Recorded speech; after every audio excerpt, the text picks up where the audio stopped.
Om Ajnanatimirandasya Jnananjana Shalakaya Chakshurumritam Yena Tasmai Shri Guruve Namah. Shri Chaitanya Manobhishtam Sthapitam Yena Bhutale Swayam Rupa Kadamayam Tadati Swapadantikam Vandeham Shri Guru Shivta Padakamalam Shri Guru Vaishnavamscha Shri Rupam Sagajatam Sahagana Raghunathanvitam Tam Sajivam Sadvaitam Savadutam Parijan Saitam Krishna Chaitanya Devam Shri Radha Krishna Padan Sagana Lalita Shri Vishakanvitamscha. Hey Krishna Karuna Sindhu Deenabandhu Jagatpate Gopesha Gopika Kanta Radha Kanta Namastute Tapta Kanchana Gaurangi Radhe Vindavaneshwari Vishabhanu Sutadevi Pranamami Hari Priye Vanchakalpatarubhascha Kripa Sindhubheva cha Patitanam Pavanebhyo Vaishnavebhyo Namo Namah. Jai Shri Krishna Chaitanya Prabhu Nityananda Shri Advaita Gadadhar Shri Vasadi Gaur Bhakta Vrinda Hare Krishna Krishna Krishna Hare Hare Hare Rama Rama Rama Hare Hare. Hare Krishna, thank you all for coming. We welcome Himali and some I think have joined. There are a few others who are also in the process of listening. These two are also in the process of listening to class recordings and getting caught up. Welcome. So today we will continue Bhagavad Gita chapter 3 verse number 30 onwards, and second half of the class I will answer inquiries submitted.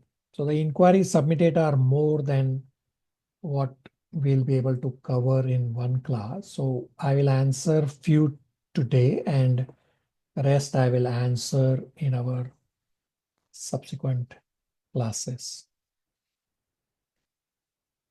So a quick announcement that at batch number 5, the next set of books are going to get started, meaning the next set of books are Nectar of Instruction, Nectar of Devotion, Upanishad, and then Srimad Bhagavatam.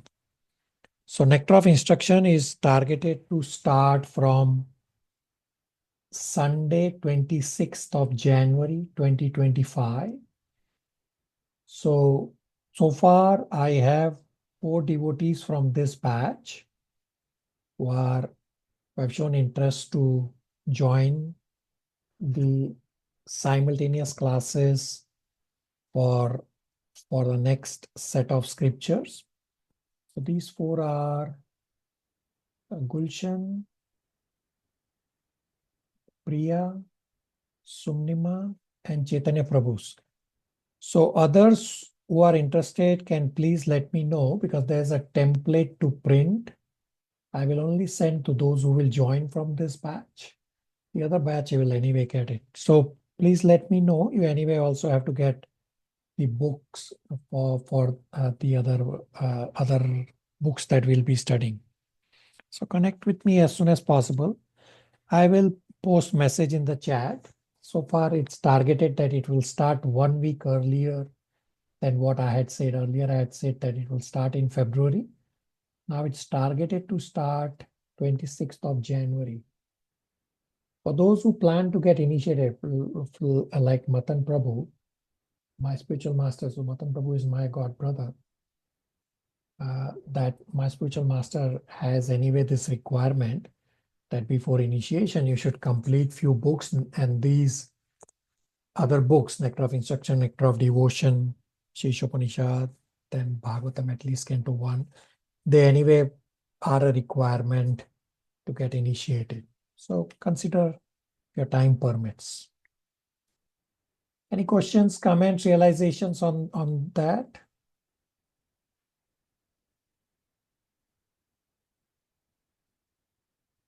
So yeah, Hare Krishna. So how long is that course going to be for? So Nectar of Instruction is about 10 weeks. Then Nectar of Devotion is about 2 months. Shishopanishad is 4 weeks. And then Srimad Bhagavatam will take 5 years or more.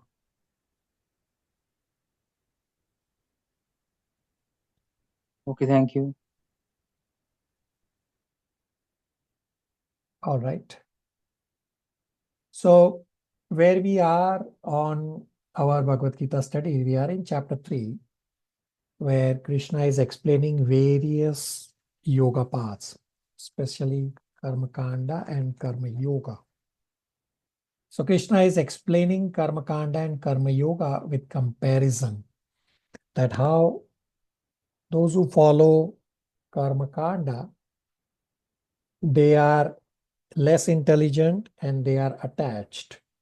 Karma Kanda basically means those who follow demigod worship, and they are wanting to enjoy a life in the material world. Versus Karma Yoga, those who follow Karma Yoga, they are intelligent and they are detached, because their goal is to go back home, back to Godhead. So we'll read these verses and understand these. You'll feel the discussion is little heavy, but not to worry. When we'll do the yoga letter class as part of chapter 6, all these connecting dots will get connected. So this chapter 3 has sections, and we are on section 3, subsection 3, which is verses 30 to 35. Title is Description of How Karma Yoga Elevates. So earlier, Karma Yoga was explained that just be detached from work. Now, Krishna is explaining that also offer the fruits of your work to me, to Krishna. So not just be detached, but also focus on the Supreme Personality of Godhead. And by this process, one becomes liberated. Further, Krishna talks about faith, that if you have faith, you will be elevated. So faith in Krishna, of course.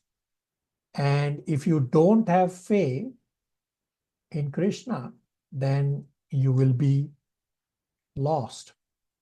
And the faith point also, Krishna will explain in a comparison manner, just as Krishna is comparing Karma Kanda and Karma Yoga. He will also do the comparison between faith and faithless.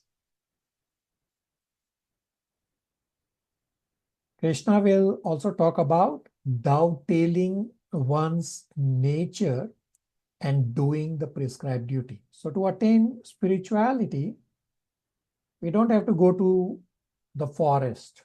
We don't have to go to Himalayas. We have to dovetail our day-to-day prescribed duties into Krishna consciousness. Then we will get elevated.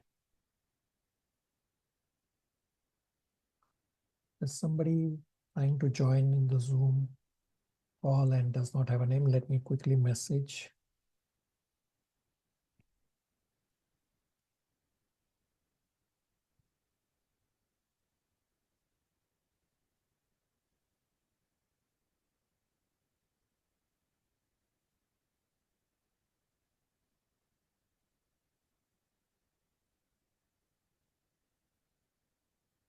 Okay, so we'll read verse number 30 translation. Let's see.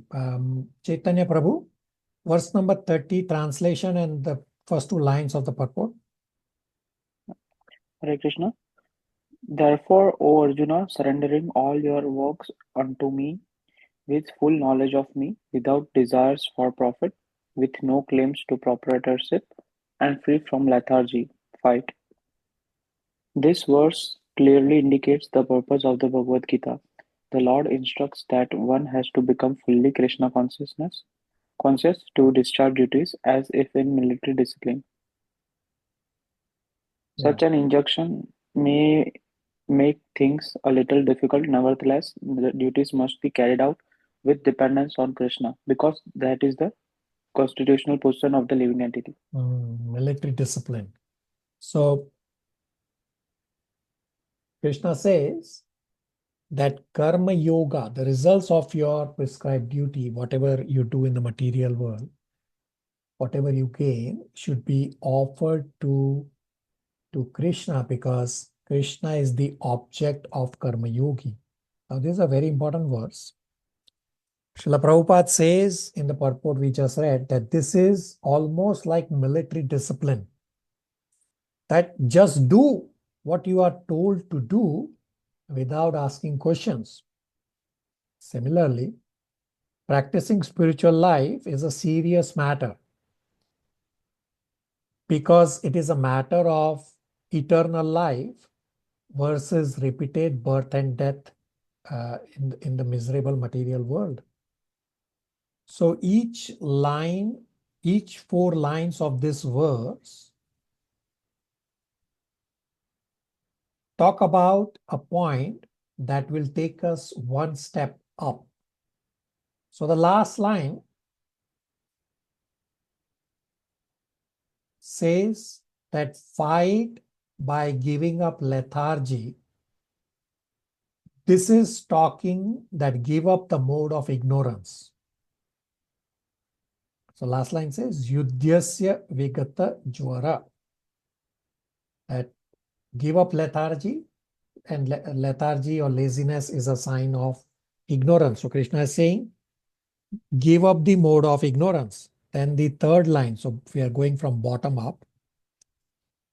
The third line says to have desires and attachment is the mode of passion. Therefore, give up passion. Then the second line says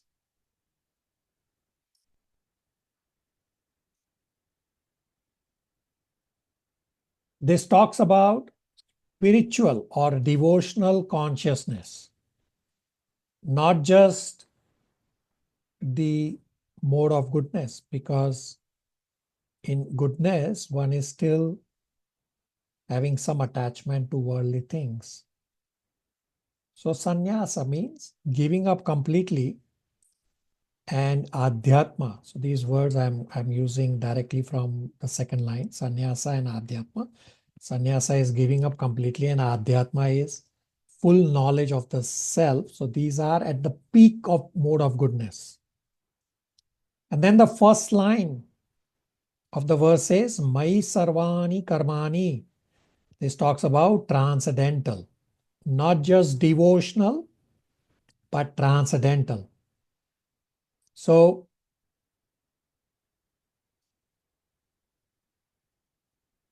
understand the difference between devotional and transcendental. Devotional means one can be in any of the modes and at the same time do devotional service. Like I go and do some devotional services at the temple, but I am still under the modes. Yeah, I'm doing some devotional, but I am largely controlled under the modes. But at the level of transcendence, we are not controlled by the modes. We are at transcendental level. So yes, bhakti can be practiced while you are under the modes, just as I am trying to do. That is devotional. But transcendence means you are above the three modes. The modes do not interfere your your ability to do service. So the purport has important points.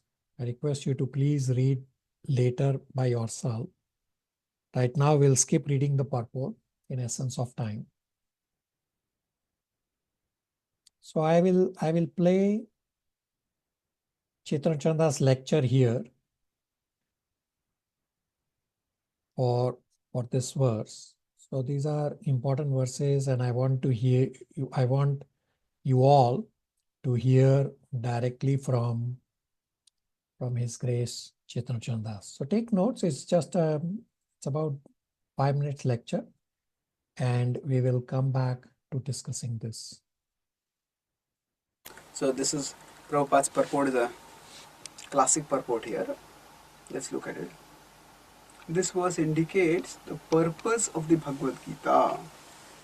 Very significant. The purpose of the Bhagavad Gita is indicated in this verse. What is that purpose?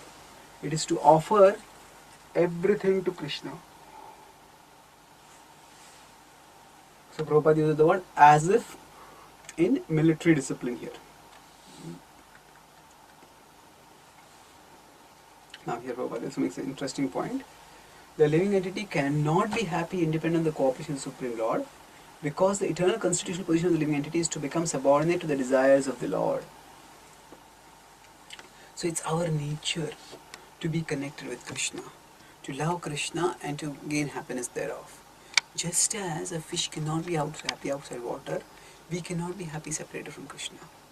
Or just as a living being cannot say, the Padyavali has a beautiful verse which says that, my dear Lord, just as the land without water turns to desert, just as a living being cannot live without food, just a sick person needs medicine, just as a person in a desert needs water, just as a person in a famine needs food, just as the flowers need sunlight for blossoming.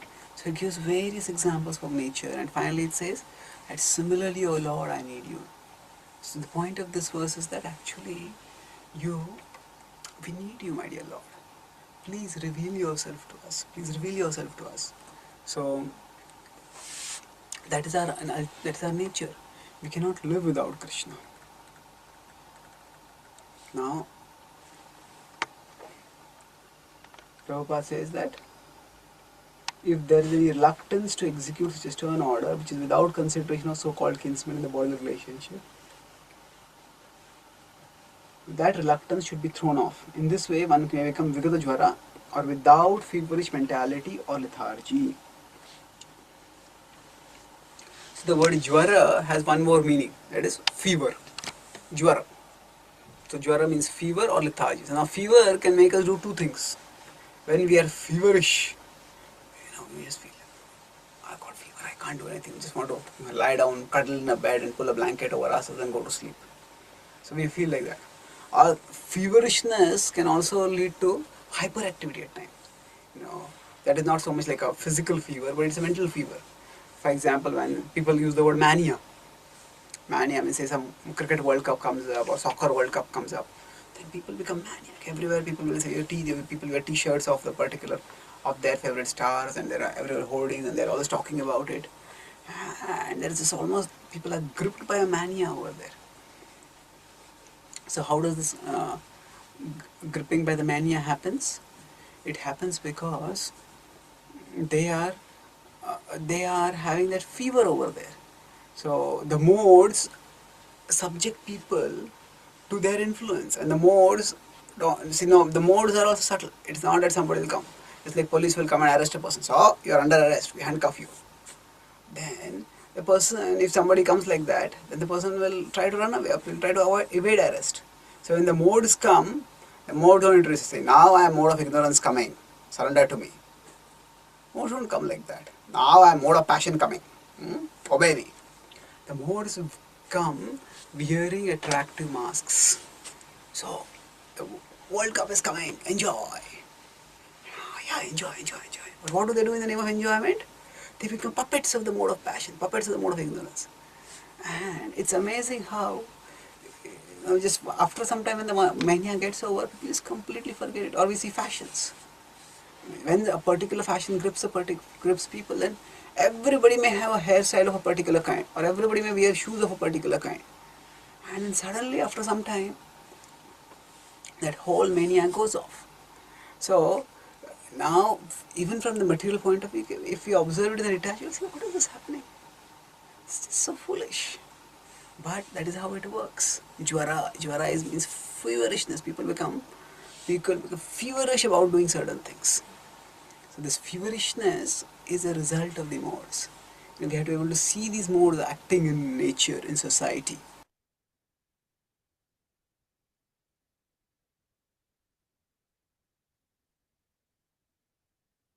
Okay, what did he explain? Somebody quickly.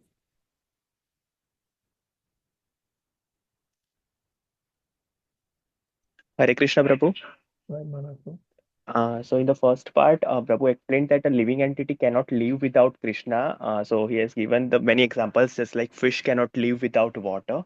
And the second part, the meaning of Jwara, that it's a fever about doing something under the mode of material nature. So when that particular mode, like mode is subject to people under its influence. So when this things happens, everyone becomes puppet under that particular mode and act accordingly. Okay, very good. What else?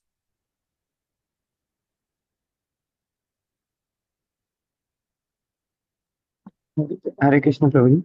Vijay Prabhu, go ahead. Modes come by wearing an attractive mask. This was nice.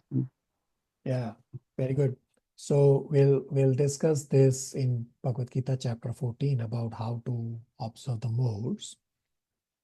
But yes, modes don't come knocking on your door.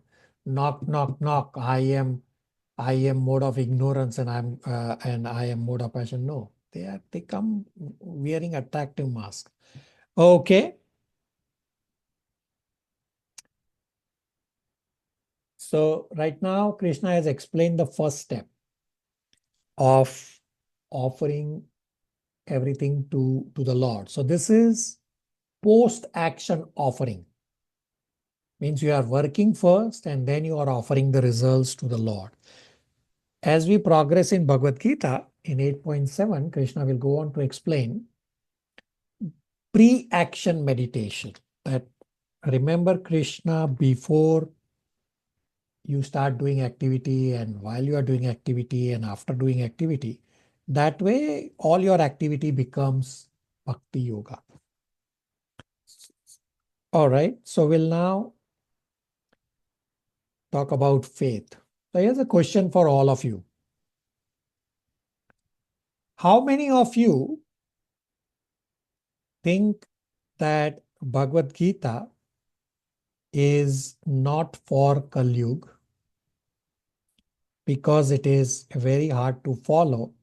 Therefore, Bhagavad Gita is, say, for Satyug. Everybody, please try to answer. How many think Bhagavad Gita is not for Kali Yuga?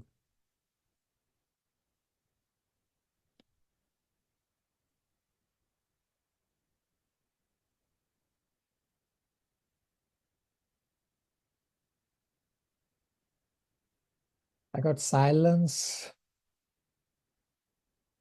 Hare Krishna, Prabhuji. Prabhuji, I do not think so. Don't think what? That Bhagavad Gita is not for Kali Yuga. Okay, so you are saying it is for Kali Yuga. Okay, Megha. Hare Krishna, Prabhuji. I 100% think that this Bhagavad Gita is for Kali Yuga because it is really guiding a lot and clearing so many basic concepts which we can follow practically in daily life. Okay, Gulshan. Hare Krishna, Prabhuji. Yeah. I think Bhagavad Gita is for all the yugas. Okay. Rest of you, I don't know what silence means. Himali. We cannot hear you, Himali. I try to unmute and see if it works. We cannot hear you. Or you can disconnect Himali and connect again. Sumnima. Krishna Prabhuji, I is for Kali Yuga because right at the end of Dwapar Yuga is when it was said, and more we go into the Kali Yuga, we would need it more. Okay, follow me.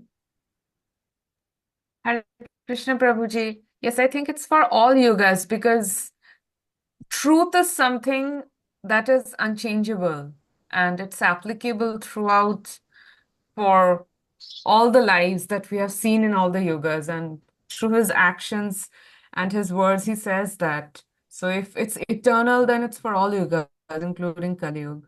All right. Okay, you all are elevated. Deepa. Prabhuji, I believe the Bhagavad Gita is good for Kali Yuga because it offers guidance of overcoming fear and self-doubt. All right. Okay. So very good. All good, correct answers. So let's discuss. And yes, you all are correct that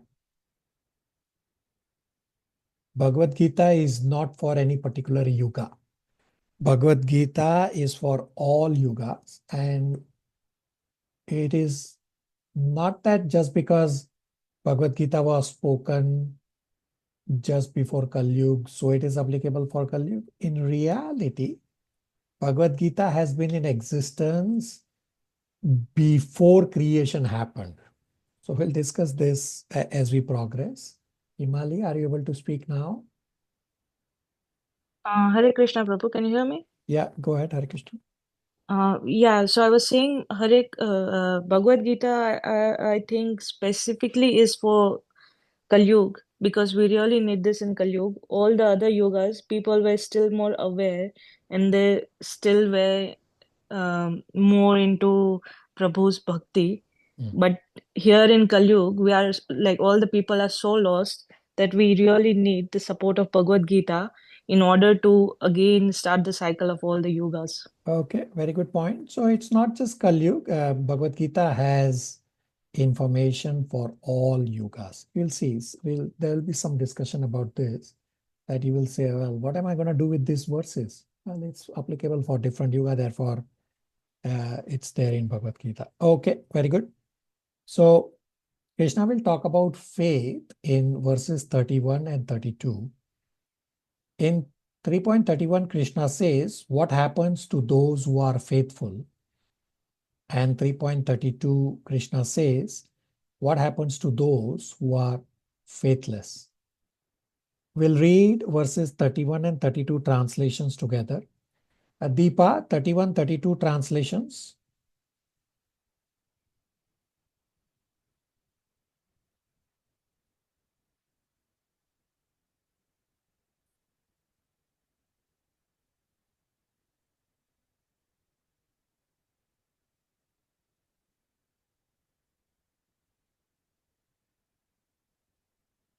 Okay, Himali, 31, 32 translations. Those persons who execute their duties according to my injunctions and who follow these teachings faithfully without envy become free from bondage of fruitive actions. But those who, out of envy, disregard these teachings and do not follow them regularly are to be considered bereft of all knowledge, befooled and ruined in their endeavor for perfection. Okay, very good. So Krishna is saying that these are my words and these are eternal words, not just for Arjuna to fight. How the modes are, how they entangle, and how we have to stay free from them. So those humans who act with faith and without envy become free from bondage of work. So Srila Prabhupada also says this in the purport, that Supreme Personality of Godhead's injunctions are eternal. Ordinary men with firm faith becomes liberated even though unable to execute the orders. So in beginning of Krishna consciousness, one may not be able to fully discharge what the injunctions are, but we don't have to be resentful. Then we can still make progress. So we may not be able to follow everything 100%, but as long as we are not resentful, then we will continue to progress. So without consideration for defeat and hopelessness, we have to continue to endeavor on the path of Krishna consciousness. Then we will be promoted to the pure stage of Krishna consciousness. And that's what Srila Prabhupada is saying, that one should work without resentment.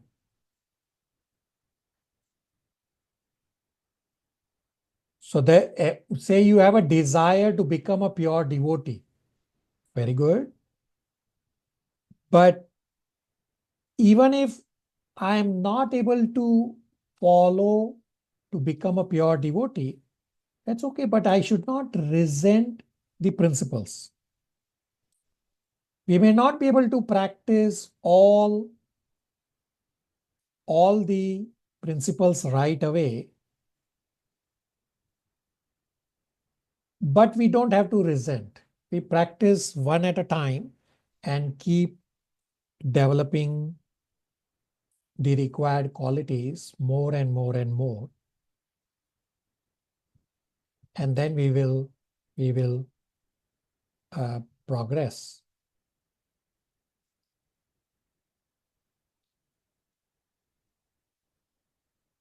So pure devotees means they have no material desires.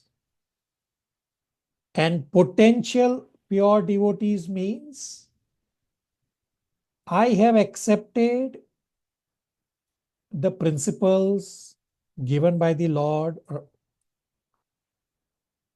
But right now, even if I am unable to practice all the principles, I still keep moving forward. And little by little, I will get purified and I will come to the point of becoming a pure devotee. Say, example, I want to chant attentively like a pure devotee, but I am not able to do so. Therefore, I will throw away my beads. No, we don't have to do this. By putting away the beads is resentment, is frustration. Therefore, Srila Prabhupada says, without hopelessness, even if I am not able to continue at the pure stage, but I still continue because it's the Krishna consciousness sadhana process is what is going to bring me to the pure stage. So if we keep continuing, the purification will happen gradually. So Krishna is pleased not just by our action, but also by our intention. So if we try to practice as much as is our capacity, then Krishna will also help to make further progress. So even if we are not able to follow the process of devotion, the regulative principles, the pure chanting, but at least we have the intention that Krishna, you are the supreme enjoyer, I am just a servant. With this intention, we keep serving. In this way, Krishna instructs Arjuna to continue doing karma yoga and gradually rise to bhakti yoga. Everybody with me? Questions, comments, realizations?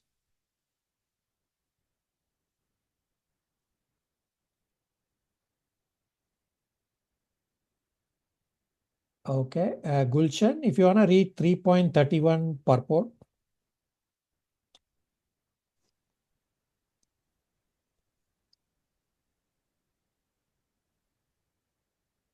3.31 Purport. The injunction of the Supreme Personality of Godhead Krishna is the essence of all Vedic wisdom and therefore is eternally true without exception. As the Vedas are eternal, so this truth of Krishna consciousness is also eternal. One should have firm faith in this injunction without envying the Lord. Therefore, there are many philosophers who write comments on Bhagavad Gita but have no faith in Krishna. They will never be liberated from the bondage of fruitive action, but an ordinary man with firm faith in eternal injunctions of the Lord, even though unable to execute such orders, becomes liberated from the bondage of the law of karma.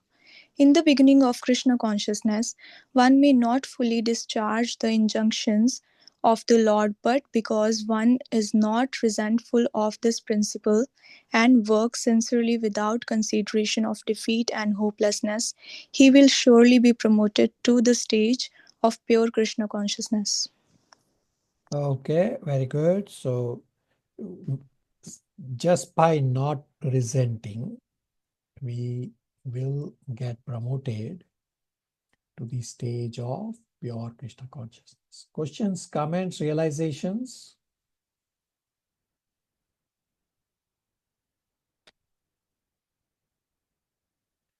Okay. Now, I want divided attention. The next few verses are pretty heavy. And this verse number 33 will sound like somewhat confusing verse. Let's see. Let's see who can read.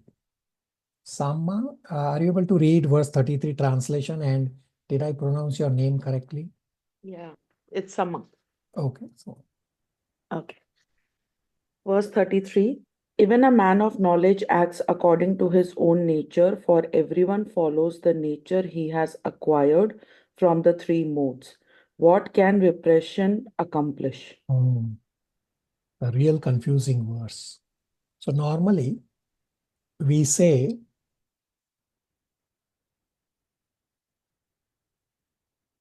that if we have done or if we have wrong desires, we have to suppress those wrong desires and get rid of those wrong desires.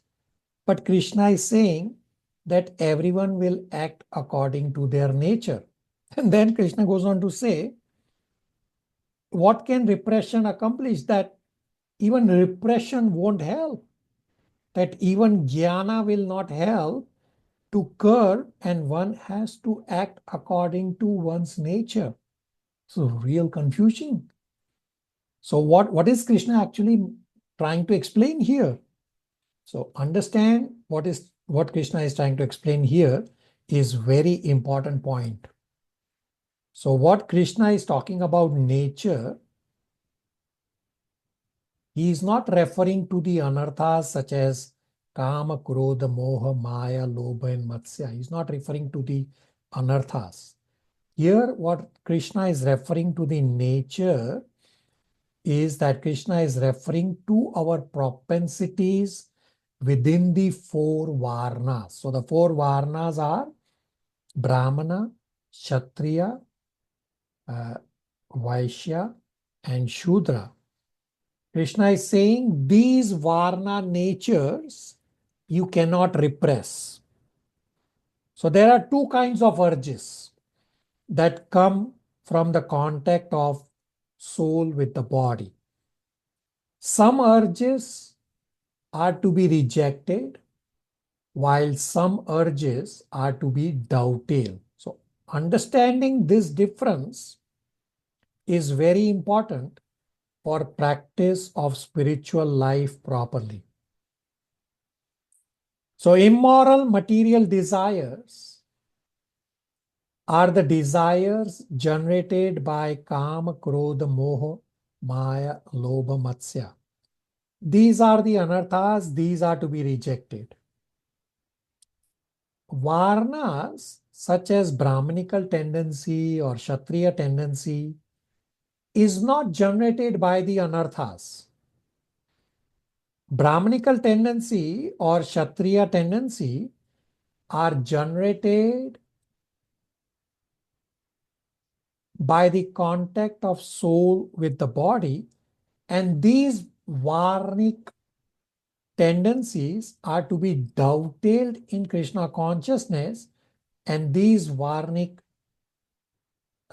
tendencies are not to be suppressed, not to be rejected. So I'll again play His Grace Chaitanya Chanda's lecture on this very important topic about varna and anarthas.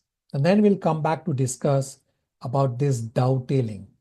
The scriptures provide detailed examples on how to dovetail all your senses in Krishna consciousness, including the reproductive sense, so that you are not entangled in the material world at the bodily level. Let's first hear from His Grace Chaitanya Chandas, and then we'll come back to discussing these points. So when I play these short lecture extracts, take notes, and everybody should be able to speak one or two quick points so that you are grasping what all we are hearing. Okay, let's hear. For generally speaking, a Shudra is considered lower because the Shudra is not so much capable of regulation, of sense control. And because Shudra is not, so it's not that a person is condemned. If a Shudra had to live like a Brahmana, it may seem, oh, Brahmanas were respected so much, and they would practically just live a very comfortable life. Others will give charity and they will just teach, and they don't have to do any hard work. But along with that, Brahmanas have to live a life of cleanliness and purity. And if a Shudra had to live like that, Shudra would be miserable. Why? Because that psychophysical nature is just not suited. So here we are not talking about Brahmana, Shudra by birth, we are talking about by qualities. So therefore, the important point is that it's not that the Shudra cannot become elevated. Shudra can also become elevated gradually by practicing that one's duty within Varnashram. And beyond that, Shudra can also be elevated by the practice of the devotional service. So that's a rapid elevation the Shudras can also do. Kiba Vipra Kibanyasi Shudra Kenanai, Ye Krishna Tattva Vetta, say Guru Hai. Chaitanya Mahaprabhu describes, it's in Chaitanya Charitamrita described that, actually speaking, if a Shudra understands Krishna consciousness, the Shudra can even become a Guru. If he understands Krishna Tattva, then he is worthy of being called a Guru. Now, there are two significant points here. First is the inner understanding, and the second is the outer position. So, what this verse says is both are possible for a Shudra. That just because the person is born Shudra doesn't mean that the Shudra cannot get spiritual understanding of Krishna Tattva. He can, and if he gets that, then that person should be considered to be as respectable as a Guru. So the point here is that the Varnashram system is based on gradual progression. And if somebody practices devotion, then that's entirely different. And the person can make rapid elevation. So now, when a Shudra becomes say a devotee, will that person necessarily give up Shudra activities? Yeah, as far as sometimes Shudras engage in some illicit activities, Shudras pander to their lust, anger, greed, they will not do that. But beyond that, they will practice whatever occupational duties they have. They won't necessarily give them up just because they are devotees. They may continue those duties. So what Krishna is telling over here is that even if a person becomes jnanavan, when a person gets knowledge, still that person will act according to nature. So nature here is not referring to what is impelled by lust, anger, greed. It is referring to the varnashram nature, the varna nature basically. So one will act according to that.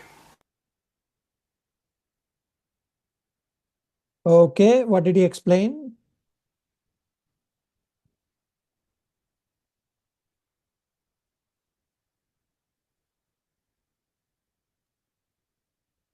Prabhuji, I found a very important point when he shared that this is more by qualities and not by birth. So that is the reason that the way that it is explained that Shudra is not able to self-regulate their senses, whereas a Brahmin can.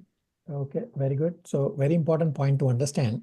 So we'll discuss this Varnashram in 4.13. Krishna has designed this Varnashram system where he says Chatur Varna Maya system, Guna Karma Vibhagasha. Guna Karma Vibhagasha.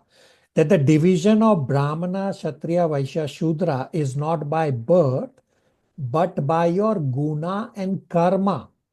What is going on in India right now about these Brahmanas, that is nonsense. That is not what Krishna has designed.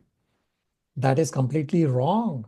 We'll discuss this at great length in 4.13 and later in chapter 18.41. There are similar verses. What Krishna is saying about the Shudra point is very important to understand that first there is no division between Brahmana, Kshatriya, Vaishya and Shudra. It's just that some have certain inclinations, therefore Krishna gives them a particular body. So if somebody has a Brahmanical inclination, he gives them Brahmanical body. Or if somebody has a Shudra inclination, then he gives them a Shudra body. And Shudra is not lower. Why Shudra is? That he is not able to control the senses like the Brahmana. Therefore, he is given a body of a Shudra. Very important point. Everybody on the same page? What else did he explain? Hare Krishna, Prabhuji. Shudras may continue doing their duties even if they become devotees because it is more about inner understanding than the outer position. Yeah, very good. Very good. Very good catch. Very good hearing with rapt attention. So what he's saying is that what Krishna is describing, that we don't give up our Varna nature. So visualize a Shudra before coming to Krishna consciousness. He's an ordinary materialistic person. He also has all these anarthas of lust, anger, greed, etc. When this Shudra starts Krishna conscious activity, so he will drop off the anarthas, that he will stop drinking, smoking, going to the bar, unrestricted sense enjoyment. He'll stop all those anarthas. But whatever his basic work that he does in the material world as a Shudra, as long as it is honorable, he will continue because that's his Varna nature. And that's what Krishna is explaining in this 3.33 verse, that everyone follows the nature he has acquired. So the nature refers to the Varna nature. So in our example, the person is a Shudra.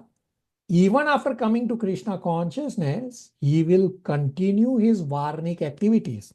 And therefore Krishna says, you cannot even repress this. So if you are a Shudra, you will continue to act like a Shudra and you cannot repress that. So Arjuna is a Kshatriya. Arjuna has to act like a Kshatriya. Arjuna is trying to become a Brahmana or a meditator. He will say, to avoid war, I will go to forest. And Krishna says, no, it's not possible for you to act like a sannyasi because your nature is that of a sannyasi. Because, okay, I will repeat. Arjuna cannot act like a sannyasi by going to the forest to avoid war, because Arjuna is a Kshatriya. In the forest, he will end up going and fighting with somebody else. Everybody on the same page?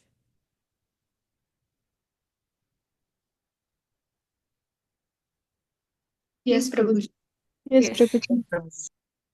Yes.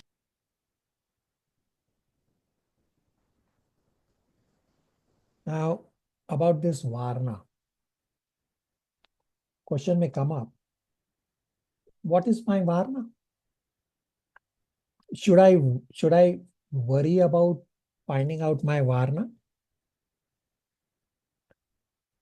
So in today's world, none of us know our Varna.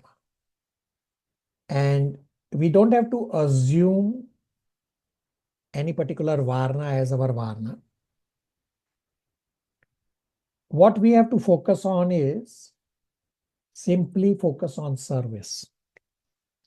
Why service? Is because in all four varnas, the common factor is service to the Lord. So devotees don't have to spend too much time to try to discover their varna. It will get revealed at some point of time from within.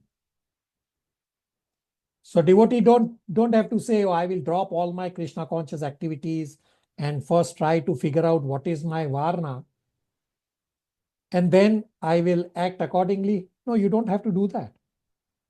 Just continue your service and a varna will be revealed to you, and then you can get steady in that service. I'll give you an example from the Toronto temple.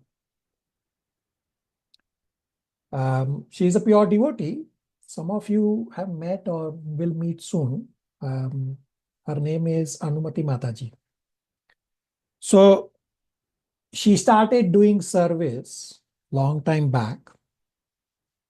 And then later on, it got revealed to her that she is in a Vatsalya Rasa. Vatsalya Rasa means parental Rasa.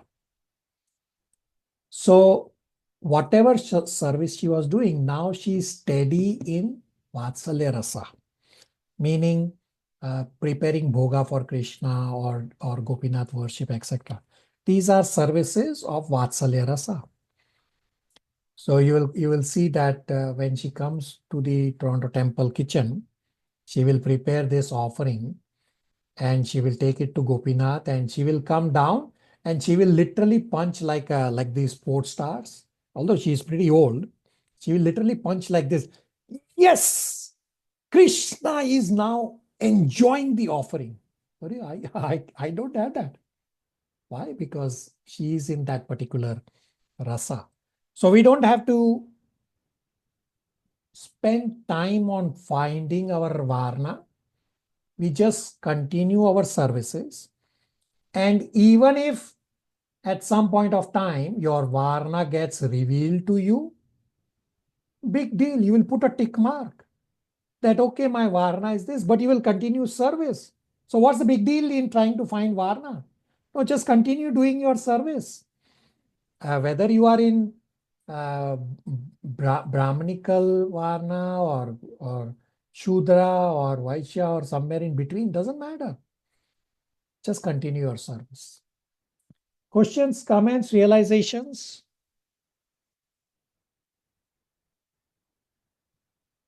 Everybody understands? Yeah, Abhishek, go ahead. Yeah, what if my current services are not in according to my varna? Yeah, so you don't know your varna. How do you know that your service is not according to your varna? You made the point, right, that it gets revealed, but then we also continue the service. Yeah, so generally what happens is whatever services one does is generally by your nature. You will notice that when you start Krishna consciousness, you'll be involved in various services and you will realize that I am very steady or I actually like a particular service.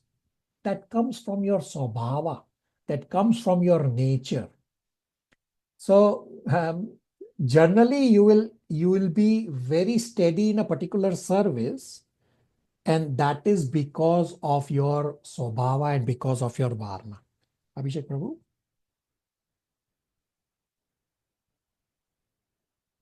So, like if we like doing one service but we dislike doing some other service, is it not a problem that we are disliking some other service? So Because it's not our nature. yeah, so all services are equal. But if you don't have the tendency for something, for example,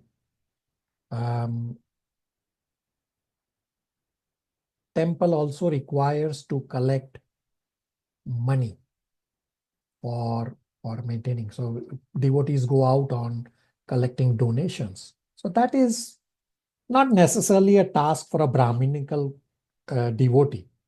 That would be somebody in the Vaishya category, meaning the business-minded category, who will be generally involved with money and and related activities.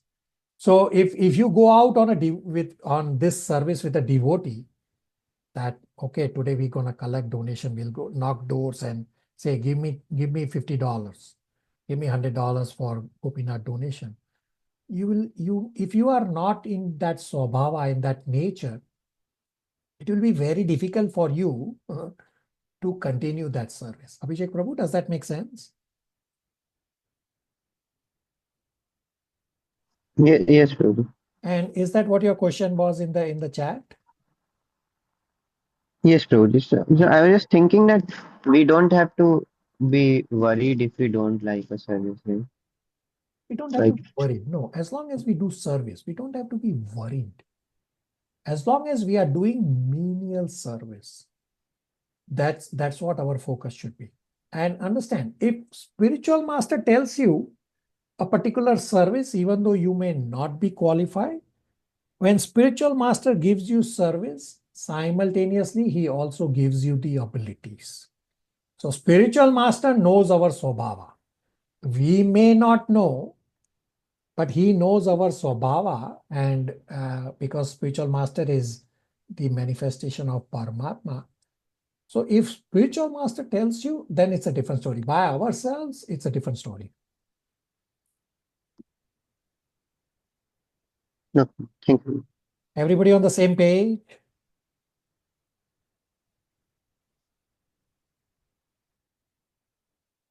All right, I got lots of silence.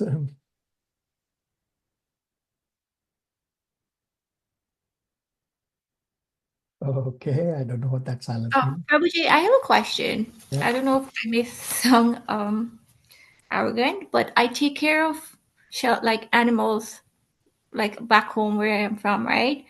Does that mean like I am doing devotional services to Lord Krishna also? So animals, if you are using the animals, say in your farming, say, I'll give an example. I don't know which animal you have. Dogs, lots of dogs. Yeah, those are pet animals that dogs. are injured. Yeah, pet dogs Or is like a shelter. yeah, pet dogs is not devotional. So, but there are devotees here in Toronto or all across where they have cows and they maintain the cows for farming and milk, etc. So that is devotional service because they're using it properly. But taking care of animals, pet, that by itself does not become a devotional service. But a lot of stray animals that need help with getting injured and no shelter. Yeah, so we'll discuss this in our karma discussion. Okay. That these are pious activities. Okay. That you are trying to help someone, whether somebody is in an animal body or even all these humanitarian activities that are trying to help humans. These are all pious activities, and we have discussed at the start, but I will repeat that in our karma lecture, that doing bad activities is obviously bad. But doing good activities is also bad because pious activities generate good karma for you. And you have to come back to the material world to exhaust your good karma. Therefore, good karma is also bad. So what we have to do is we have to come to the level of akarma. Akarma means that we do devotional service. We dovetail our day-to activities in devotional service so that it does not result good, does not result bad reaction. That way we are free of karmic reaction. Okay, thank you. All right. So 3.34 is also important, and you're going to go get spiritual endeavor for 3.34. It's a pretty heavy purport. I will briefly describe, and rest is going to be homework for you all. Nishan Prabhu, 3.34 translation. Krishna, 3.34. There are principles to regulate attachment and aversion pertaining to the senses and their objects. One should not come under the control of such attachment and aversion because they are stumbling blocks on the path of self-realization. So 3.33 says, do not repress your varna. And then 3.34 Krishna says, don't go under their control. Don't succumb to the nature also. So is 3.33 and 3.34 little contrasting words? And let's understand this. So in 3.34, Krishna is saying, don't go under the control of raga. Raga means attachment. And don't go under the control of dvesha. Dvesha means aversion.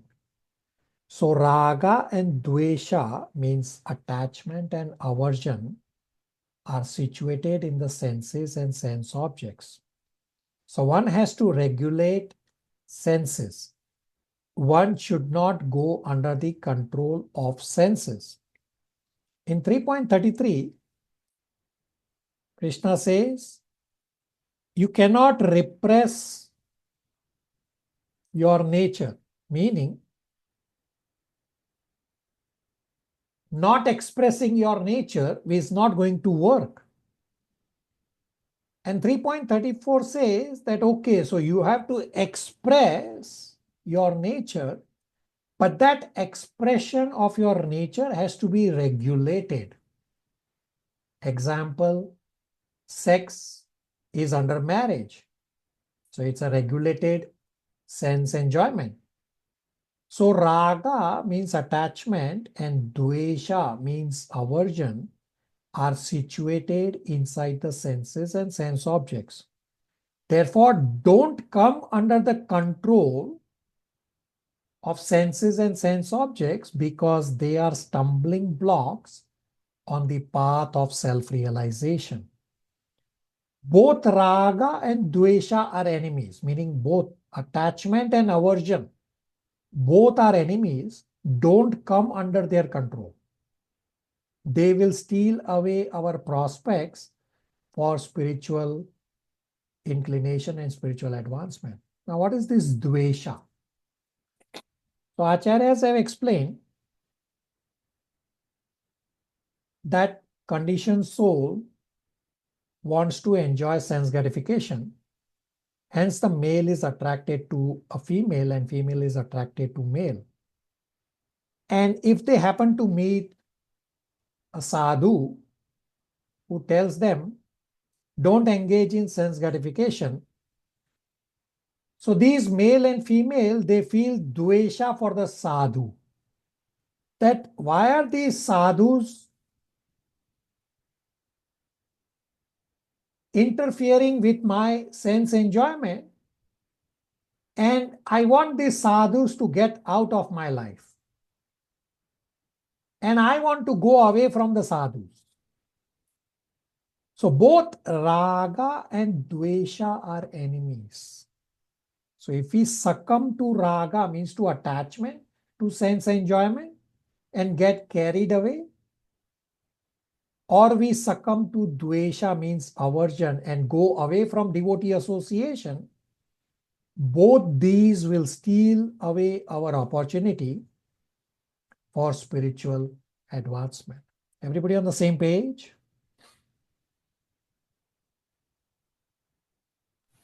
Yes, Prabhuji.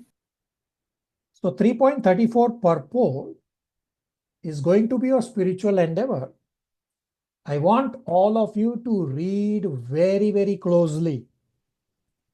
So either you will explain some points from the purport or you will ask a question. Either way is okay because it's a very, very heavily loaded purport and you will be surprised what Prabhupada has explained in 3.34 purport. Therefore, read it multiple times and read it very, very closely to what Prabhupada is explaining in 3.34. We will, of course, discuss in our following class, but I want all of you to read it very, very closely. Everybody okay with that? Yes, Prabhuji. Yes, Yes, Prabhuji. Prabhuji. Okay, very good. So last verse for today, and then I will talk about inquiries and spiritual endeavor.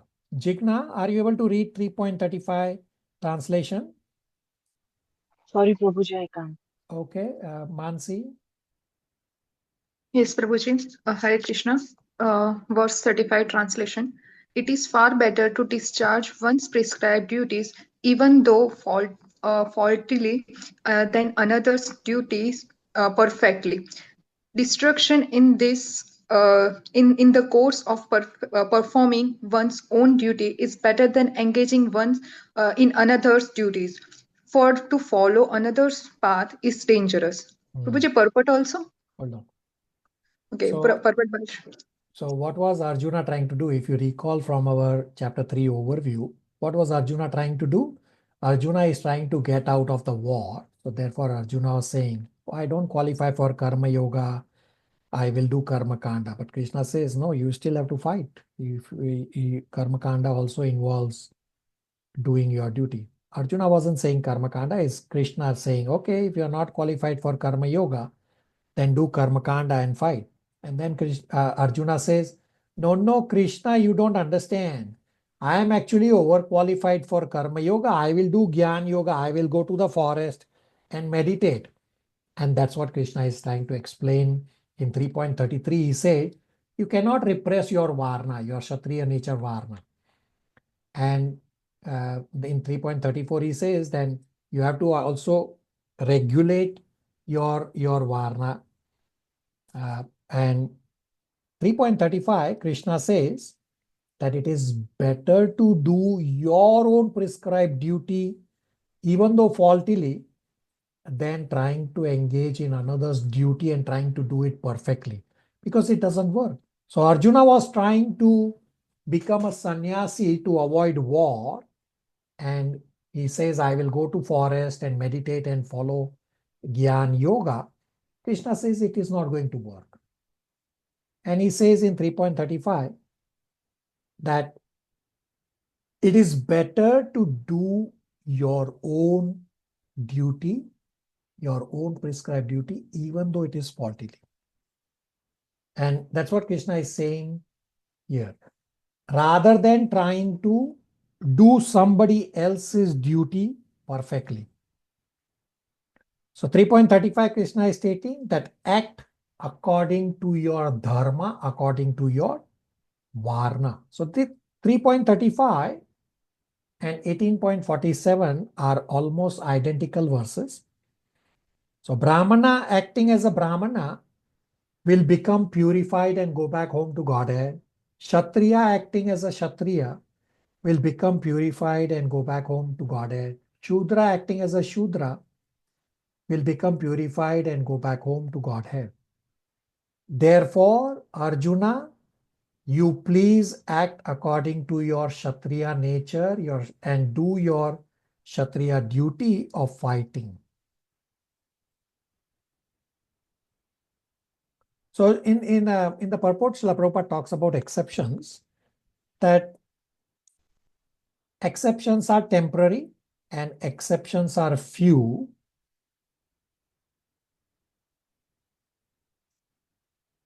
And exceptions are when one is transcendental. So we cannot use exceptions as our rules. They are just exceptions, and they are for a particular purpose. Now, this word faulty, what does this word faulty mean? Faulty means here for Arjuna, some difficult task. So for example, Arjuna has to kill friends and family. It's a difficult task. That's what fault is referring to. Similar applies to us, that in the material world, when we are working and there is some difficult task and we give up that task, even though it's our prescribed duty, then we will be punished. We will not get purified. Therefore, we have to do our prescribed duties, even if it is faulty, even if it involves some difficult task, and then we will be purified and go back home to Godhead. Questions, comments, realizations?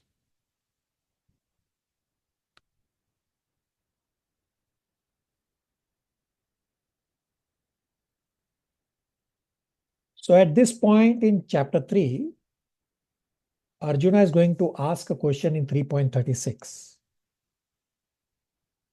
Then 3.36 to 4.43, that conversation happens about the question Arjuna is asking.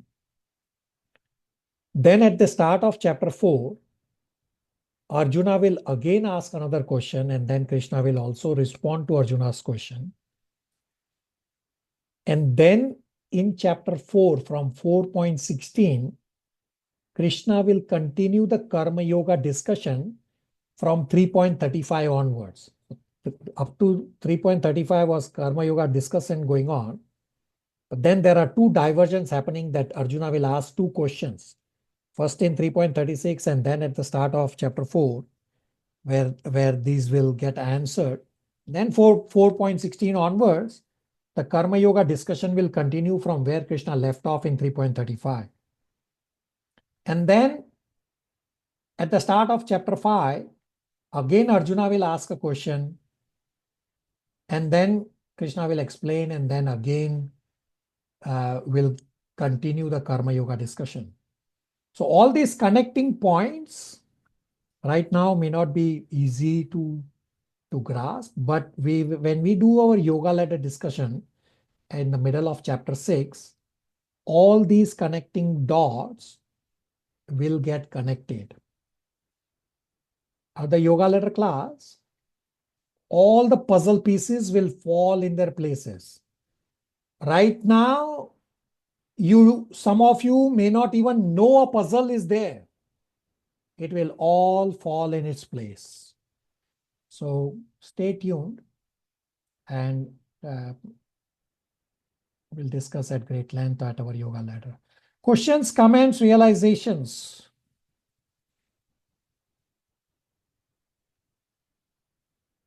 Matan Prabhu? So yeah, what does it mean, like distraction in the course of performing one's own duties? That means not doing it properly? Distraction means for Arjuna, he says that Arjuna, even if you have to die while doing your duty, you will still attain auspicious results. Rather than trying to become a sannyasi, you do your duty, and if you leave your body, you will attain auspiciousness. But if you go to the forest and become a sannyasi, but because you have Kshatriya nature which you cannot repress, you will end up fighting with somebody, and that will become sinful for you, O Arjuna, because you will be not fighting a righteous war in the forest. Matan Prabhu and everybody? Yeah, Hare Krishna, thank you. All right. So I will now answer inquiries, and I will also bring up on screen the points for Prabhupada lecture. First, I want to address the spiritual endeavor. So you will notice that many devotees completed the spiritual endeavor. The spiritual endeavor was to listen to Prabhupada lecture and provides points from Prabhupada lecture. So I request those who are present here, as well as those who will be listening, those who did not complete your spiritual endeavors, I request you to please have an offline chat with me. There are only few of you. Many of you did complete. You will see the volume of points from Prabhupada lecture. Many of you completed. But there are few of you who did not complete the spiritual endeavors. I request you to please have an offline chat with me. I'm not going to chastise you. That's not my intent. My intent of the offline chat with you is to how to help you. Because hearing from Prabhupada is how you will get elevated. And some of you complete the spiritual endeavors very late. I want you to become disciplined and try to complete one step at a time, try to come to completing by end of day Wednesday. So if you are completing your spiritual endeavor on Friday, try to complete the next time on Thursday. Become steady on doing it Thursday, one day ahead. Then try to come one step ahead. Try to become steady on Wednesday. So take baby steps. I'm not forcing you that no, from tomorrow you have to become pure devotee. I'm not telling you that. I know material world is tough. But simultaneously, we have to also endeavor properly. So two things. Those who did not endeavor, I request you to please have an offline chat with me. And so that I can help you as to what you need to fix here. And those who submit your endeavors late, try to regulate yourself one step at a time and come to becoming disciplined. We discussed from day one that discipline is starting point for spirituality. Unless you are disciplined, it's not possible for you to advance on the path of spirituality. So I will send Prabhupada lecture today also. Are you all okay that on the Google form you will again populate the points from Prabhupada lecture? Everybody? Yes, Prabhuji. Prabhuji. Yes. Yes, Prabhuji. Yes, Prabhuji. Okay. Okay, very good. Yes, Prabhuji. So let me bring points from Prabhupada lecture on screen and you can take snapshots.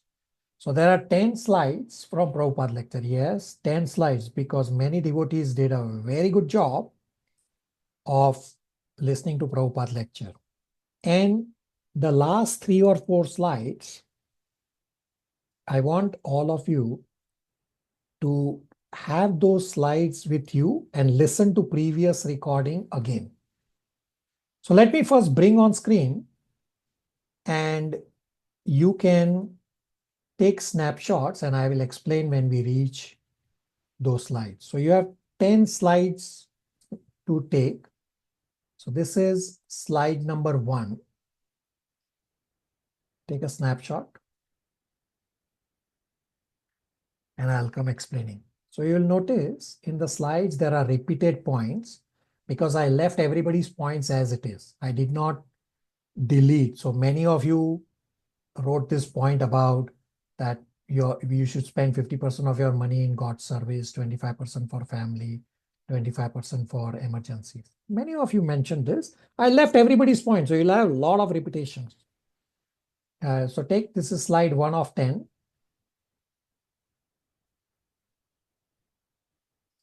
Okay, so now this is slide number 2.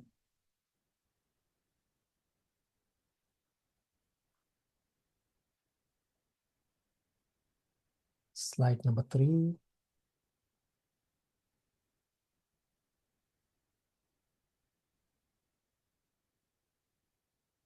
Slide number 4.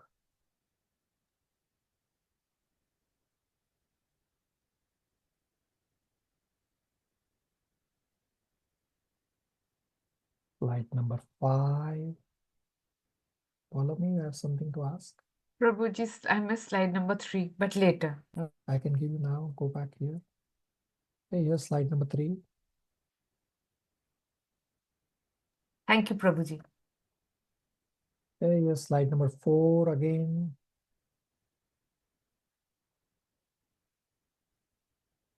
Five.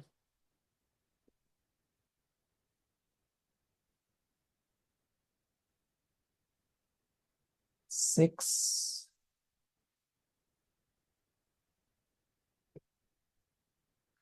Okay, so now have attention for remaining slides.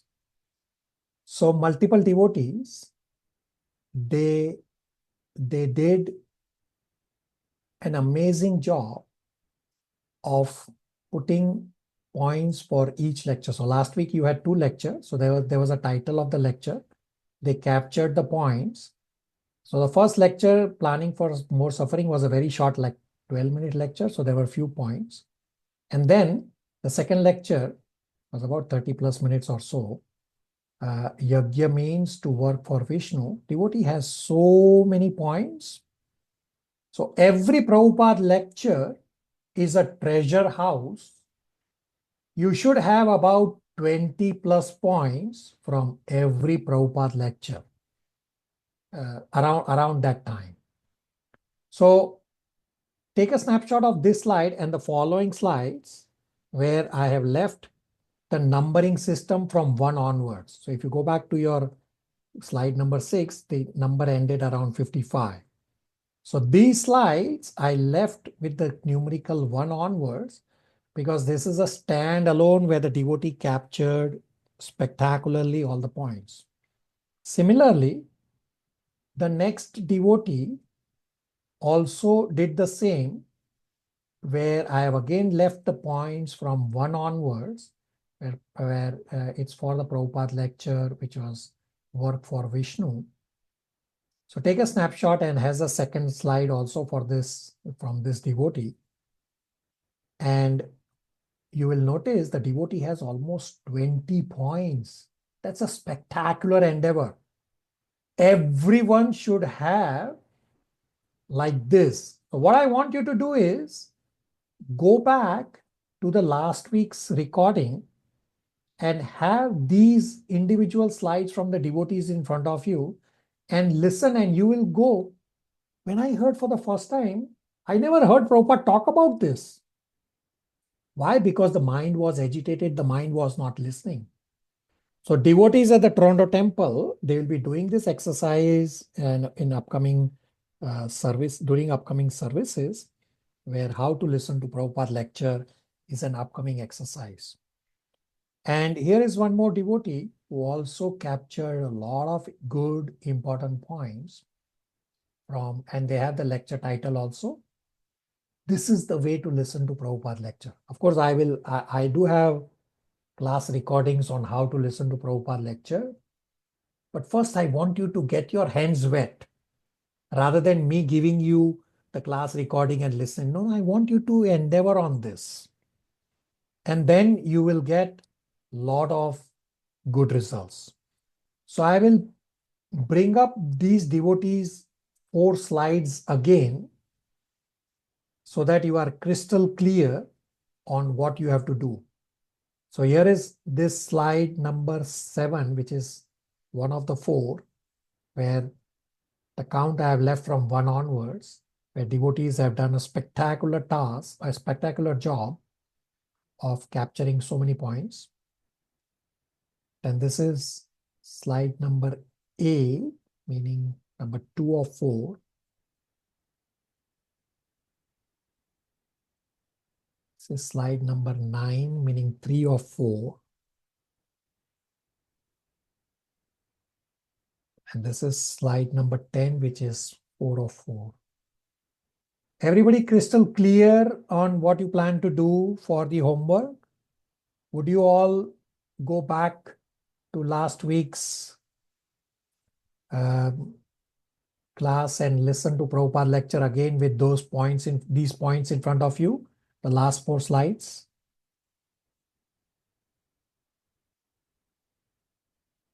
Yes, no?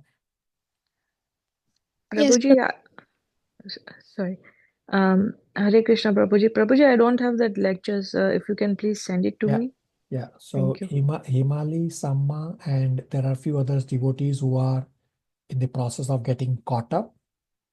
Right now, I request you to please get caught up. So I did had an offline chat with Sama on this, that I am trying to get you caught up in a shortened manner. Instead of giving you all lectures, it will take you a long time. I'm trying to give you important milestone lectures, and you may have questions, and you will have an offline chat with me so that you are caught up. So besides Himali and Samma who are present here, there are a few other devotees who are also in the process of getting caught up. Now, if you have the ability to listen to all lectures, by all means, you are welcome to listen to all. But I know material world stuff. We all work. We all have family and prescribed duties. So Himali and Samma, you both and those who are still in the process of getting caught up, the new devotees who have just joined in the last day or so, you can, for the time being, skip Prabhupada lectures. If your time permits, on a go-forward basis, listen to Prabhupada lectures also. Himali, Samma. Okay, Prabhuji. Deepa anyway listened to last week's Prabhupada lecture completed. But so Deepa can continue what you are doing. Okay, Prabhuji. And rest of you who are in the process of getting caught up, you can have an offline chat with me as to what your plan is, and I can guide you further. So, All right. Prabhuji, what exactly we have to do with the Prabhupada lecture? I'm a little confused. So you should try to listen it closely and get lot of points. Prabhupada's 30-minute lecture would generally have 20 plus points. So I gave you the last 4 slides from the devotees from previous week's lectures, where devotees did a very good job of capturing so many points. You can, if your time permits, you can go back to last week's Prabhupada lecture with those 4 slides in front of you and see that, yes, Prabhupada also said those points, but how come you never captured those points when you listened to them earlier? Okay, we'll do that. Right. So try to go back to previous week's Prabhupada lecture and have those 4 slides in front of you, and you will realize, oh, when I was first hearing, I never heard of it, and that's the trigger that my mind was not listening. So that's an exercise upcoming for devotees here in the Toronto temple. Dara had an offline chat with me about this. So it's an upcoming exercise, and which the rest of you will explain to the devotees who are physically far away from temple. But try to listen it closely, and little by little it will be able to capture your mind. Okay, thank you. Himali, would you still want to listen to last week's lectures, Prabhupada lectures? Sure, please. Okay, I will send it to you. Okay, thank you. All right. So for the last 30 minutes or so for our class today, I'm going to answer inquiries. And as I said, the inquiries are much more than what we can complete now. So rest of the inquiries I will answer in subsequent classes. Right now, let me answer what is possible for us to answer in the time that we have. Question number 1. Which is more contagious, the soul or the body? And how to properly regulate soul, and how to identify if soul is demanding something wrong. So the soul is always transcendental, and body is always full of ignorance. In Srimad Bhagavatam, Canto 3, Chapter 5, it describes how creation happened in a step-by-step process. This Canto 3, Chapter 5 describes that our body is largely made out of ignorance. But soul, even though it is within this body of ignorance, soul is always transcendental. Whether the soul is in human body or bird body or animal body, no matter which animal. So Krishna has described this in Bhagavad Gita 13.33. We'll read it right now. Paulomi, 13.33 translation. 13.33. Yes, Prabhuji. 13. Just 1 second. I'll just pull up page. 13.33 says, the sky, due to its subtle nature, does not mix with anything, although it is all-pervading. Similarly, the soul situated in Brahman vision does not mix with the body, though situated in that body. Okay, very good. So soul does not mix. And Krishna gives an example of the sky. that sky does not mix with anything, although sky is all pervading. And Krishna is explaining that soul is always transcendental. Soul never demands anything wrong. If a wrong demand is coming from inside, it would generally be the mind, not generally, it will be the mind that will giving or asking you something wrong to do. Does that answer the question?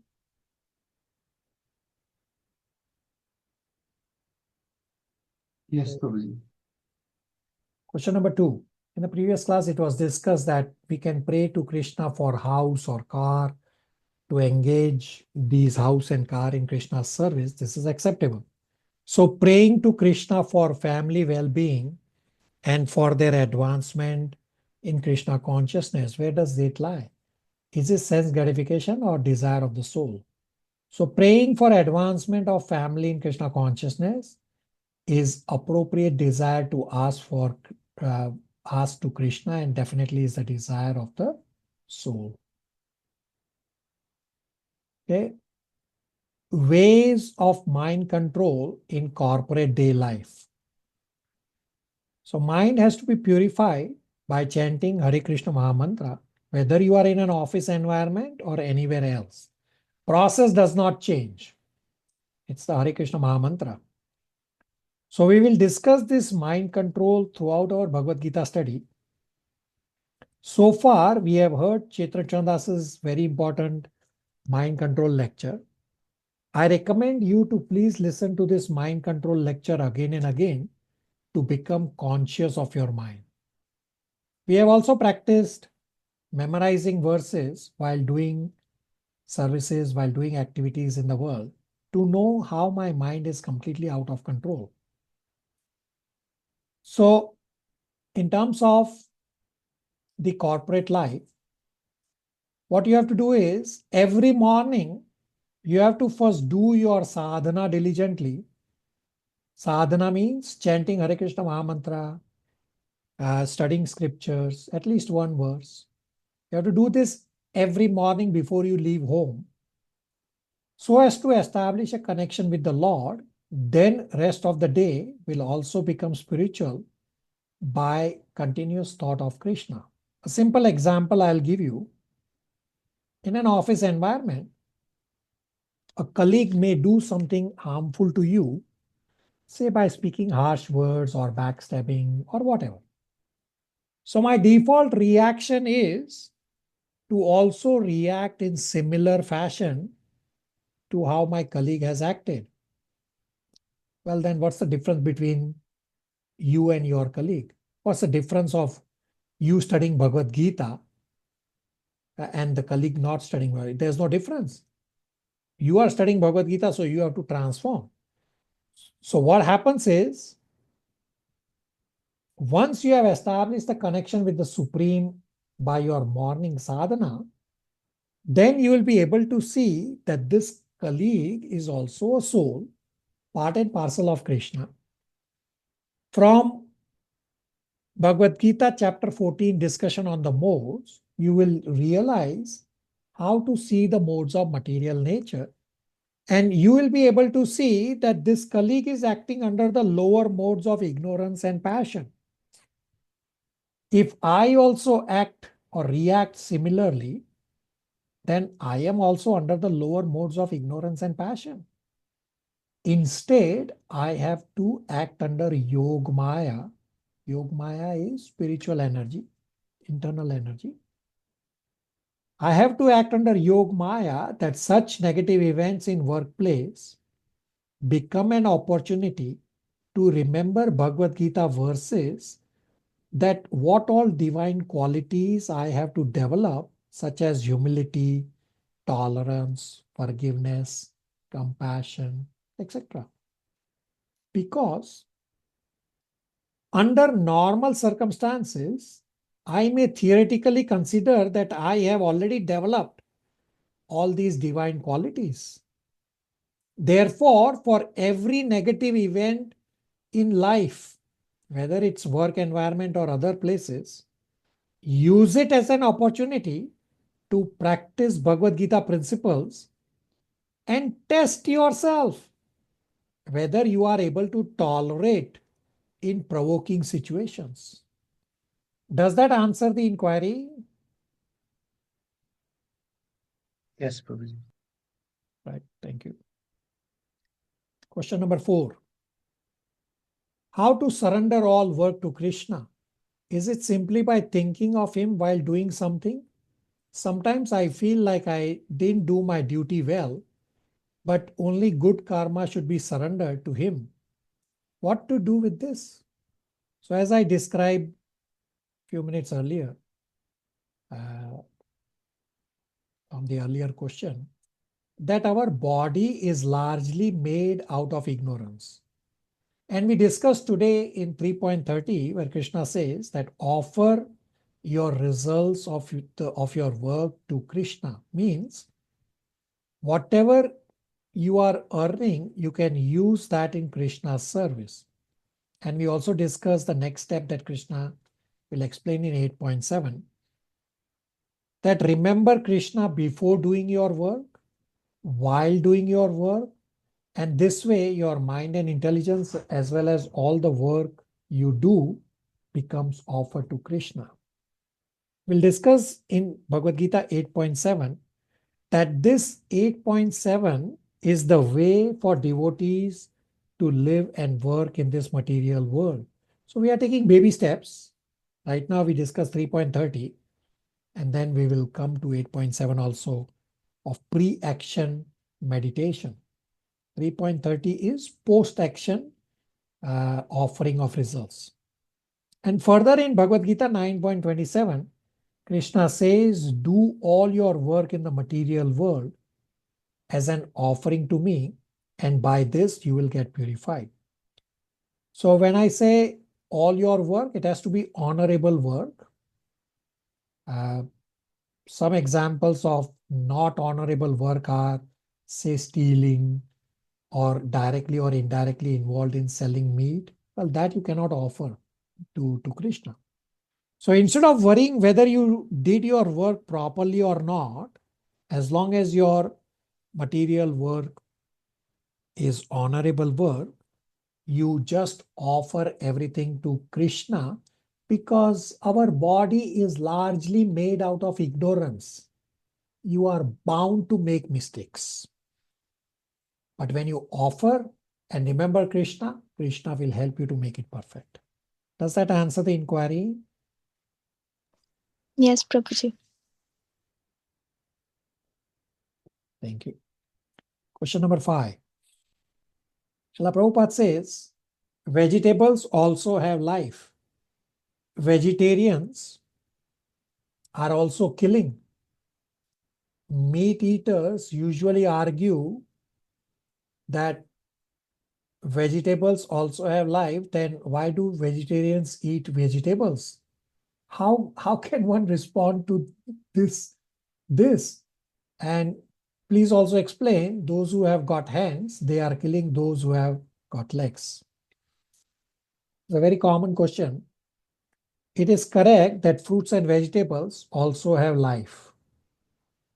So vegetarianism is good, but it is not all good, because there is little bit of sin incurred in being vegetarian also. Therefore, we as devotees, we have to be above vegetarianism and become prasadian. When we offer bhoga to Krishna, Krishna reciprocates by making that offering as prasad and giving it back to us. And in this process, Krishna removes the sin from the fruits and vegetables. So material world is designed where violence is unavoidable. But we have to do violence only as much as necessary. I'll bring up Srimad Bhagavatam verse for this, and we will understand and continue this discussion. So this Prabhupada is described in Srimad Bhagavatam 3.29.15, and I'll bring up on screen. Monarch Prabhu will read. So here it says another significant phrase is Nati Himsrena. From here, Prabhu, read. Hare Krishna. Another significant phrase in this verse is Natim Shrena, with minimum violence or sacrifice of life. Even if a devotee has to commit violence, it should not be done beyond what is necessary. Sometimes the question is put before us, you ask us not to eat meat, but you are eating vegetables. Do you think that is not violence? The answer is that eating vegetables is violence, and vegetarians are also committing violence against other living entities because vegetables also have life.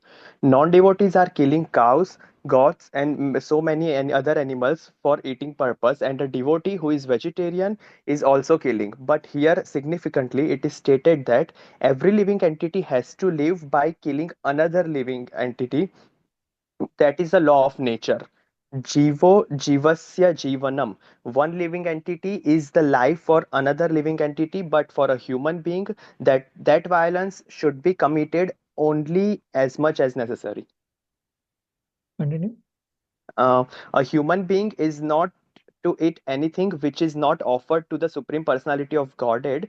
Yagna Sista Sina Santa. One becomes freed from all sinful reactions by eating foodstuffs which are offered to Yagna, the Supreme Personality of Godhead. A devotee therefore eats only prasadam or foodstuffs offered to the Supreme Lord, and Krishna says that when a devotee offers him foodstuffs from the vegetable kingdom with devotion, he eats that. A devotee is to offer Krishna foodstuffs prepared from vegetables. If the Supreme Lord wanted foodstuffs prepared from animal food, the devotee could offer this, but he does not order to do that. Prabhu, can I continue? Yeah, next. Yeah. At the top.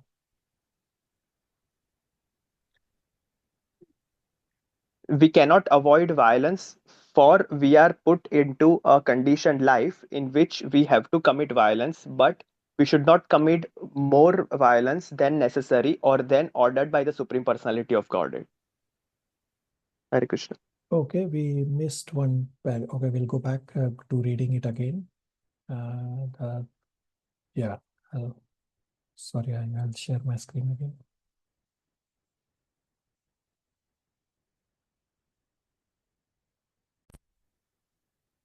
Yeah, Prabhu, read from here. We have to commit violence. That's what you are, right?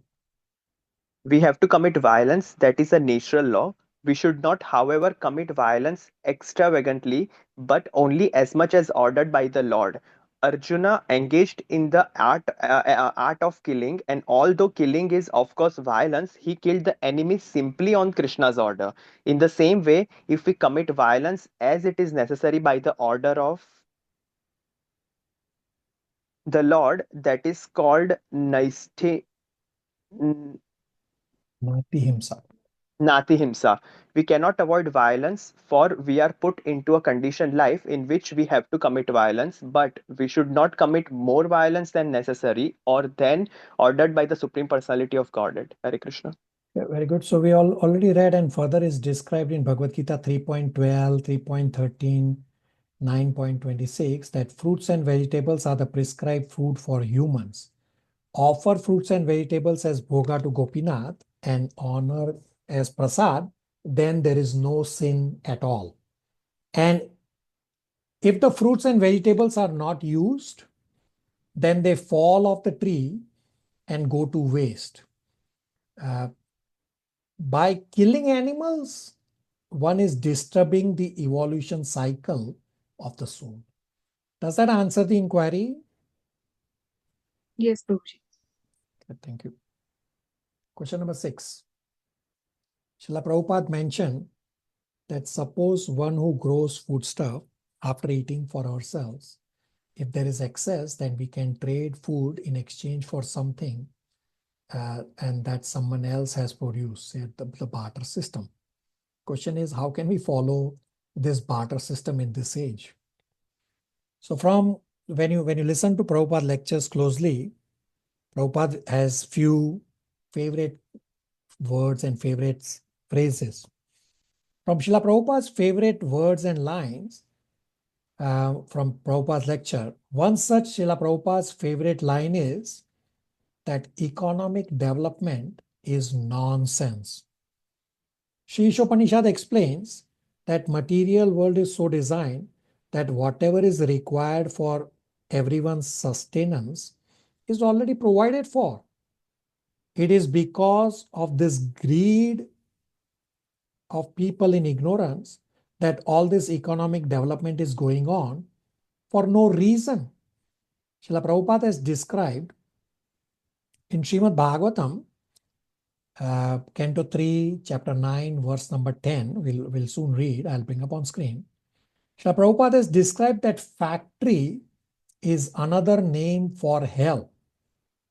Instead of all these large factories, we have to live a simple life with little land in your background and your backyard to grow fruits and vegetables and a cow for milk, and rest of the time focus on Krishna consciousness. Nectar of Instruction, text number 2, purport, the very first line, Prabhupada says, simple living and high thinking is how devotees should live. So we have to live a simple life so as to advance on the path of spirituality and not be enamored by the glaring material life created by Maya. So I will bring up this verse, 3.9.10, and we'll read the translation and paragraph number 1. Let's see if this is correct. Yeah. Sumnima will read and I will switch the page. Translation. Such non-devotee engage their senses in very troublesome and extensive work, and they suffer insomnia at night because their intelligence constantly breaks their sleep with various mental speculation. They are frustrated in all their various plans by supernatural power. Even great sages, if they're against your transcendental topic, must rotate in this material world. Purport. As described in the previous verse, people who have no taste for devotional service of the Lord are occupied in material engagement. Most of them engage during the daytime in the hard physical labor. The senses are engaged very extensively in troublesome duties in the gigantic plants of heavy industrial enterprise.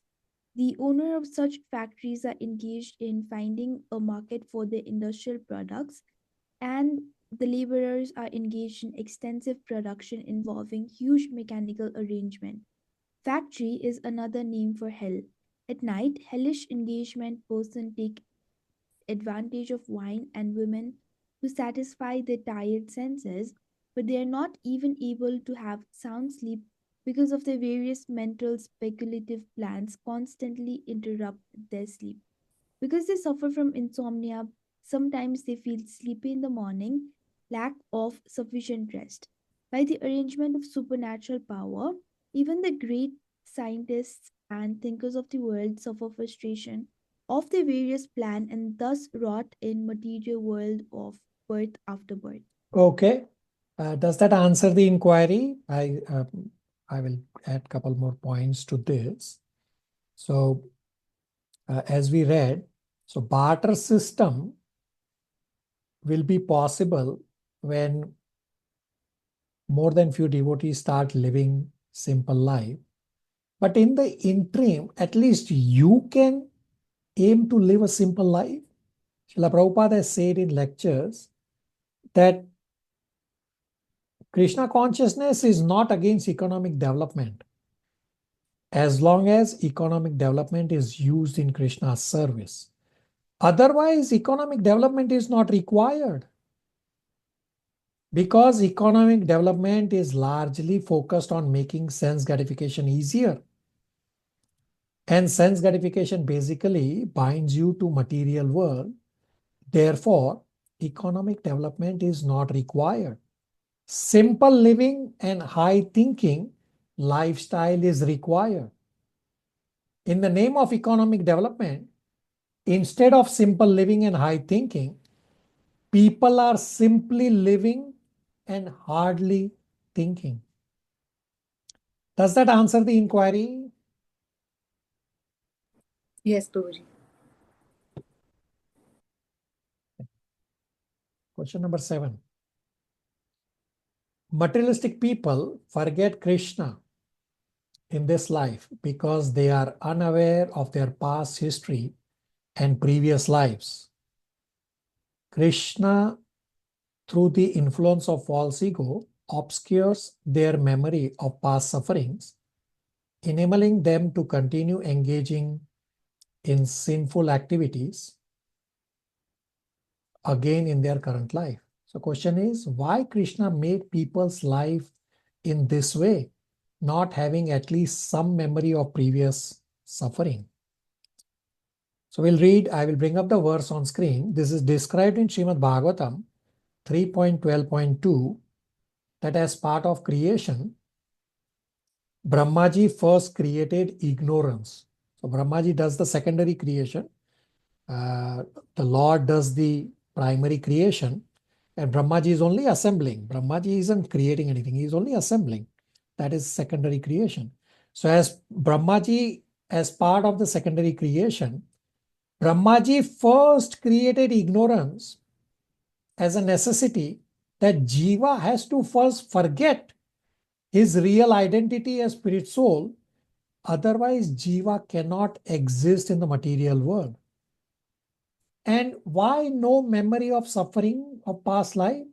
The answer is that scriptures are the way to understand that we are in the material world because of our past sinful activities, and devotional service is the solution to get out of this material world entanglement.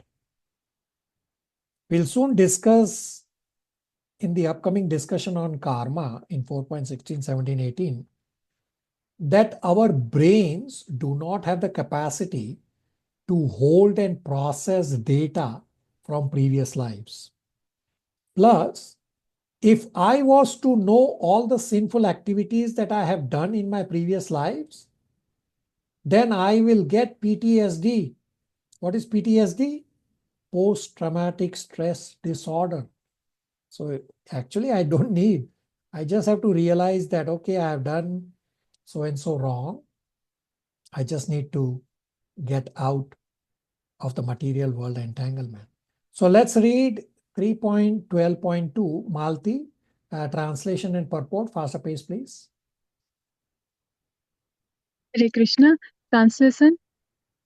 Brahma first created the nescience engagements like self-deception and the sense of death, anger after frustration, the sense of false worship, and illusory bodily conception or forgetfulness of one's real identity. Purport. Before the functional creation of the living entity in different varieties of species, the condition under which a living being in the material world has to live were created by Brahma. Unless a living entity forget his real identity, it is impossible for him to live in the material condition of life. Therefore, the first condition of material existence is the forgetfulness of one's real identity. And by the forgetting one's real identity, one is sure to be afraid of death, although a pure living soul is deathless and birthless. This false identification with material nature is the cause of false worship, ownership of things which are offered by the arrangement of superior control. All material resources are offered to the living entity of his peaceful living and for the discharge of the duties of self-realization in conditioned life. But due to false identification, the conditioned souls become entrapped by the sense of false ownership of the propriety of the Supreme Lord. It is evident of this verse that Brahma himself is the creation of Supreme Lord, and the five kinds of nescience which condition the living entity's material existence are creations of Brahma. It is simply indicators to think the living entities to be equal with the Supreme Being when one can understand that the conditioned soul are under the influence of Brahma's magic wand. Patanjali also accepts that there are 5 kinds of nescience and mentioned herein. Okay, does that answer the inquiry? Yes. So yeah, Hare Krishna. Yeah. So this is why we have Bhagavad Gita. Bhagavad Gita is the book we're missing. I mean, people are missing. Yeah, and therefore you are correct, and therefore we go out on preaching, and there's a great need for everyone to understand Bhagavad Gita. Bhagavad Gita is the manual on how to live as a soul in this world. I have explained from day one that not only we will study, but we will also practice on how to live as a soul in this world. Okay, last question for today in essence of time, and rest of the questions I will answer in subsequent classes. Question is, how to understand what kind of sacrifices one has to perform for the Lord. So spiritual master knows what the Lord's desires are. Therefore, spiritual master guides the disciple and engages the disciple in relevant services according to the ability of the disciple. Till you get a living spiritual master, and even after getting a living spiritual master, Srila Prabhupada is and will always remain our spiritual master. Therefore, follow Srila Prabhupada's instructions. Srila Prabhupada has said, read all my books, preach these to others in your own words without changing the meaning of the original subject matter in the books. Get initiated from a bona fide spiritual master. Do devotional services under the guidance of a bona fide spiritual master. So I have given you a starting point. Does that answer the inquiry?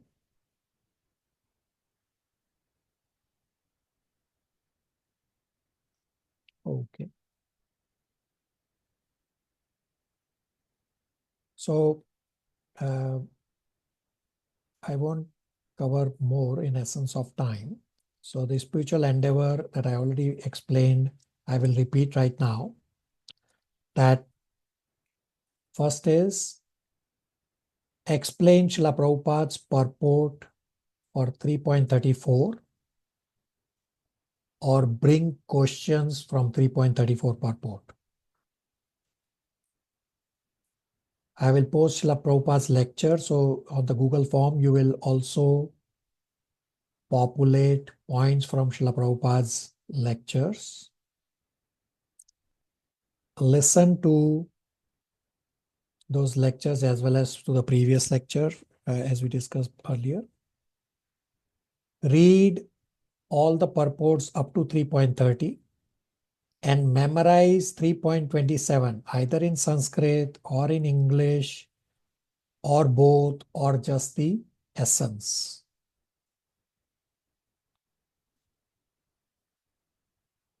So I will repeat what I said at the start of our class, that at batch number 5 from Sunday, January 26th, 9:30 a.m. Toronto time, Nectar of Instruction is starting. So those of you who are interested should please connect with me so that you can simultaneously fast forward your spirituality of studying the other scriptures. So far, it's Gulshan, Priya, Sumnima, and Chaitanya Prabhus who have expressed interest. And if you are interested, then let me know, so because there's a template for you to print that we'll use and populate on day 1 of our class. And we'll go from there. Tara? Prabhuji, I had also expressed interest in. Sorry, I missed your name. Sorry. That's I'm, okay. I'm But going. if I I'm would, going by my contaminated memory. Sorry. Yes, you are also there. Yes, that's I have the list. I was only repeating from my memory. Yes, Dhara, you are also there. okay. Thank you, Prabhuji.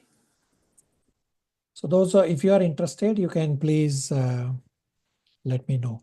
And the last point, those who are not endeavoring on the spiritual endeavors, I request you to please have an offline chat with me. I'm not going to chastise you. I'm just going to help you to get back on track. And those who are completing the spiritual endeavor very late, please try to regulate and discipline yourself to completing everything by end of day Wednesday. You saw I have to put so much endeavor to get everything on the slide. So have mercy on me also, so that I also have enough time to put everything on the slides. Are we okay to stop here? Hare Krishna, Prabhuji. Hare Krishna. Thank you. Hare Krishna. Hare Krishna. Hare Krishna, Prabhu. Hare Krishna. Prabhu. Hare Krishna, Prabhuji. Thank you. Ji, thank you. Hare Krishna.